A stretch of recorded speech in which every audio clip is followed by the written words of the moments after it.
What's up, YouTube? Have you ever gone on the App Store and as you looked for apps, you noticed that one came up that cost money and you said, oh no, I'm not going to download that one. I don't want to pay money for an app. Well, that's what I want to talk to you about today.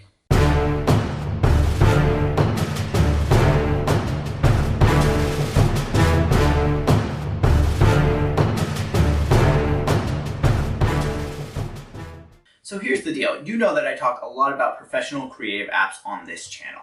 And specifically on the iPad, I've talked a lot about the Affinity programs and also things like LumaFusion for video editing and Procreate for illustration. And a lot of times I'll hear people be like, oh man, Affinity programs cost $20 on the iPad. I don't want to pay $20 for an app. There's this idea that an app should not cost money. And specifically, I think that happened just because of the way the App Store developed with a lot of free apps for phones. And then iPads came out and they used the same App Store. And so people got this idea in their heads that apps should be free. The beginning apps were really lightweight programs that were really a lot like websites. But apps have become very powerful. The word app is just an abbreviation of the word application. And computers have had applications since people started writing code for them. And they have always cost money. Here's the issue. We know from the games market that when you don't charge for something, the quality of that thing tends to go down a lot. And so we see on the App Store in the games section just a proliferation of garbage games that use microtransactions to make all their money. And the reason they're doing that is because people won't pay for good games. If you remember back several years ago, Nintendo released Super Mario Run and it had a free trial. And then to unlock the full game, you had to pay $10 for it. Well, $10 is nothing for a Mario game, right? Mario games are easily $60 now and $50 when I was a kid growing up. And so $10 was nothing. But that price just like drove people away. They were like, how could Nintendo possibly do this? How could they charge $10 for a game? And that's what's crazy because we now expect developers to charge us nothing and continue development. Whereas back in the old days of computers, what I can remember is you would buy a game or a program, and if it had a bug in it, it just had a bug in it. There wasn't any updating that. Like, you paid $50 for this thing, and then it needed to work. And sometimes people think that because I'm against Adobe's subscription model, that I am also against people paying for apps, and I am just not.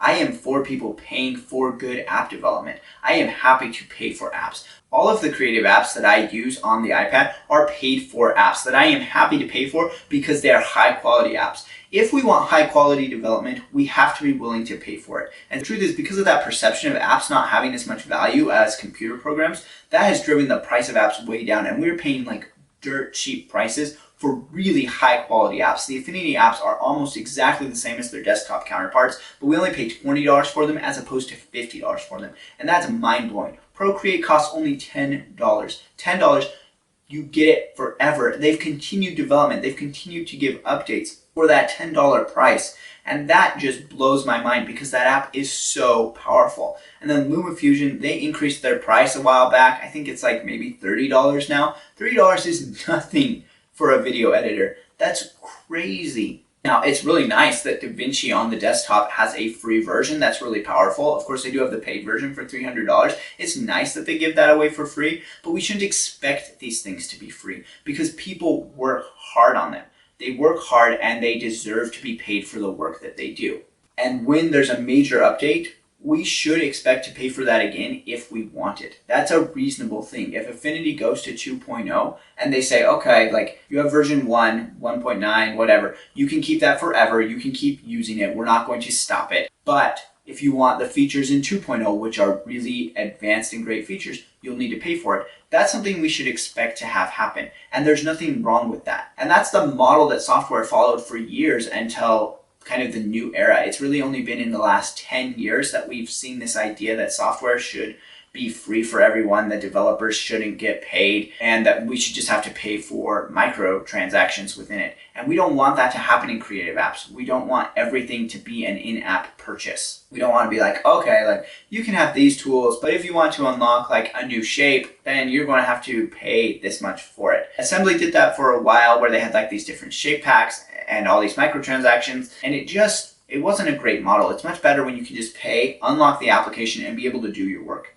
These aren't games, and so we don't want to play games with our ability to do our work. We just want to pay have the application run.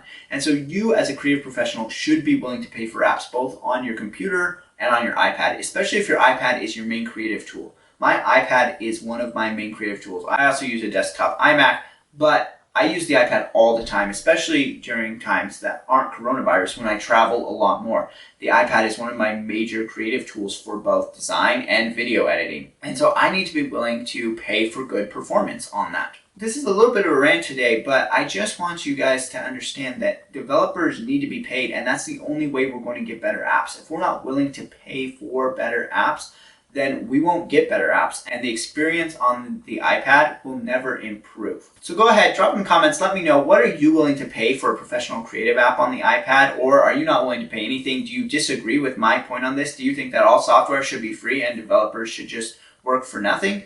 Or do you think that they should just have in-app purchases all the time? Thanks so much for watching. We'll chat in the comments, and I will see you in the next video.